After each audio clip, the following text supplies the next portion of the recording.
प्रधानमंत्री नरेंद्र मोदी 2 दिवसीय थाईलैंड दौरे पर है। राजधानी बैंकॉक में उन्होंने थाईलैंड की प्रधानमंत्री शिनावात्रा के साथ द्विपक्षीय बातचीत की। कल प्रधानमंत्री छठे बिम्स्टेक शिखर सम्मेलन में शिरकत करेंगे। पीएम मोदी ने आज शिनावात्रा से मुलाकात के अलावा कई और महत्वपूर्ण कार्यक्रम ऐसे थे जिनमें हिस्सा लिया है। रिपोर्ट आपको दिखाएंगे।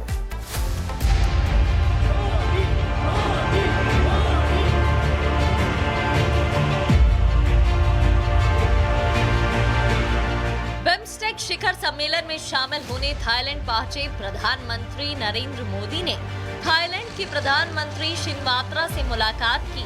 इस दौरान दोनों नेताओं के बीच कई अहम मुद्दों पर बातचीत हुई। भारत और थाईलैंड के बीच कई अहम समझौते भी हुए। इस दौरान विदेश मंत्री डॉक्टर एस जयशंकर भी मौजूद रहे। बैंकॉक से पीएम मोदी ने दुनिया को भारत की विकासवाद की नीति का संदेश दिया।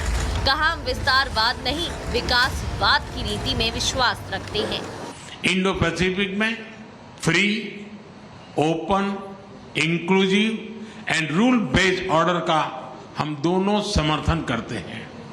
हम विस्तारवाद नहीं, विकासवाद की नीति में विश्वास रखते हैं।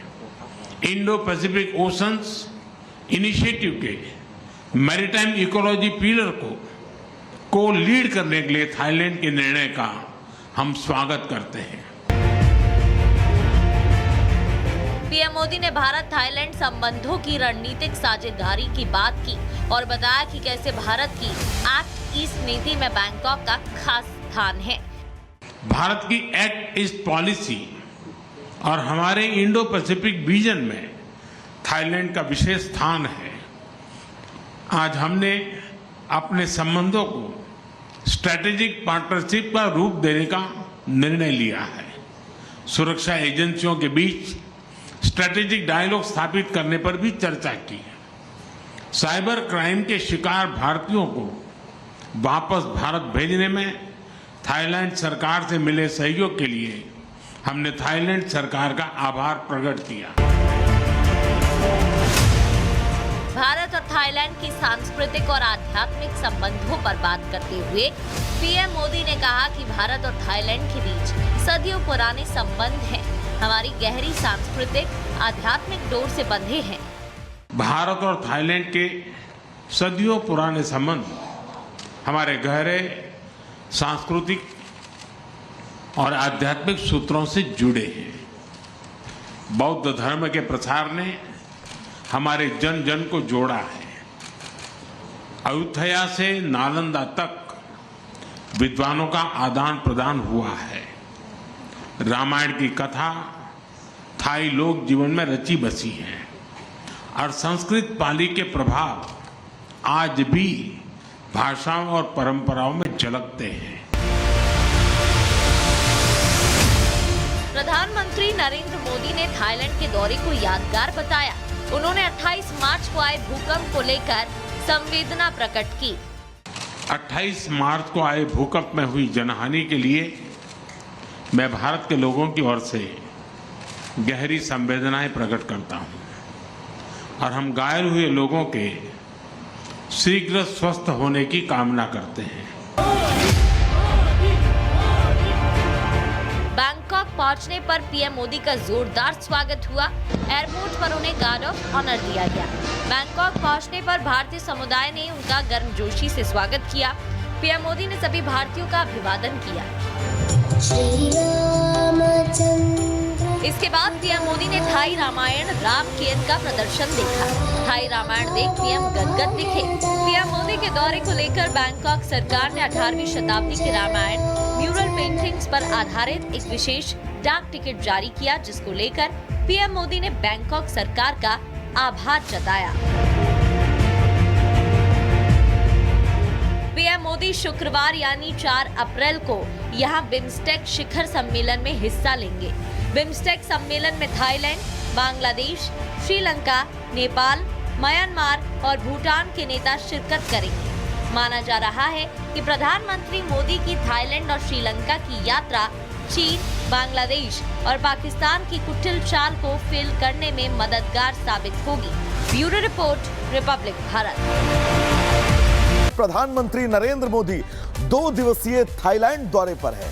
राजधानी बैंकॉक में उन्होंने थाईलैंड की प्रधानमंत्री शिनावात्रा के साथ द्विपक्षीय बातचीत की।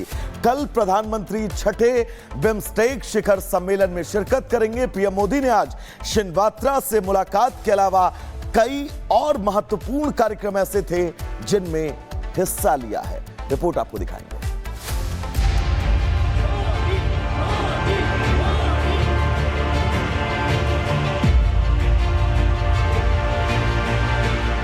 बिम्स्टेक शिखर सम्मेलन में शामिल होने थाईलैंड पहुंचे प्रधानमंत्री नरेंद्र मोदी ने थाईलैंड की प्रधानमंत्री शिनावात्रा से मुलाकात की।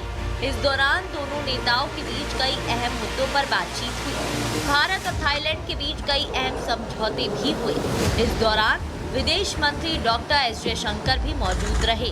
बैंकॉक से पीएम मोदी ने दुनिया को भारत की विकासवाद की नीति का संदेश दिया। कहा, हम विस्तारवाद नहीं, विकासवाद की नीति में विश्वास रखते हैं।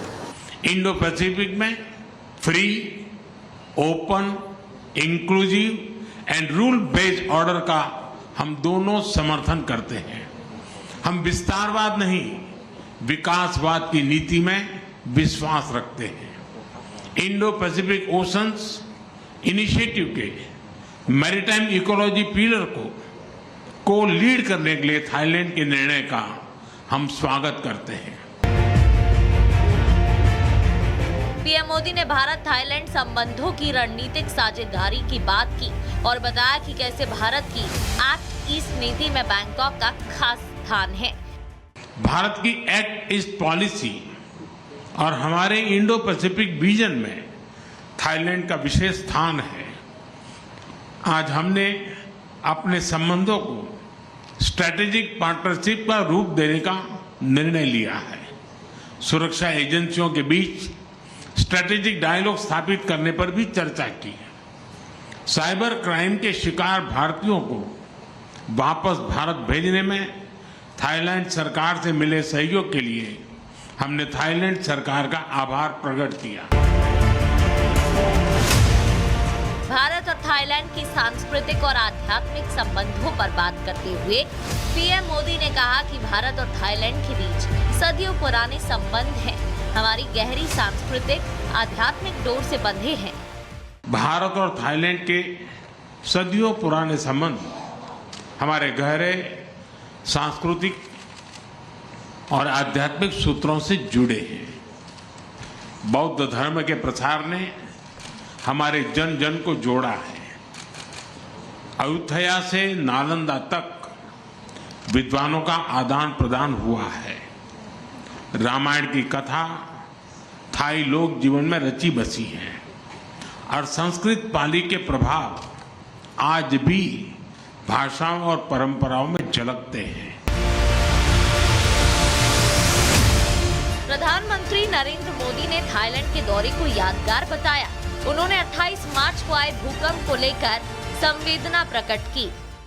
28 मार्च को आए भूकंप में हुई जनहानि के लिए मैं भारत के लोगों की ओर से गहरी संवेदनाएं प्रकट करता हूं और हम घायल हुए लोगों के शीघ्र स्वस्थ होने की कामना करते हैं। बैंकॉक पहुंचने पर पीएम मोदी का जोरदार स्वागत हुआ। एयरपोर्ट पर उन्हें गार्ड ऑफ ऑनर दिया गया। बैंकॉक पहुंचने पर भारतीय समुदाय ने उनका गर्मजोशी से स्वागत किया। पीएम मोदी ने सभी भारतीयों का अभिवादन किया। इसके बाद पीएम मोदी ने थाई रामायण राम केन का प्रदर्शन देखा।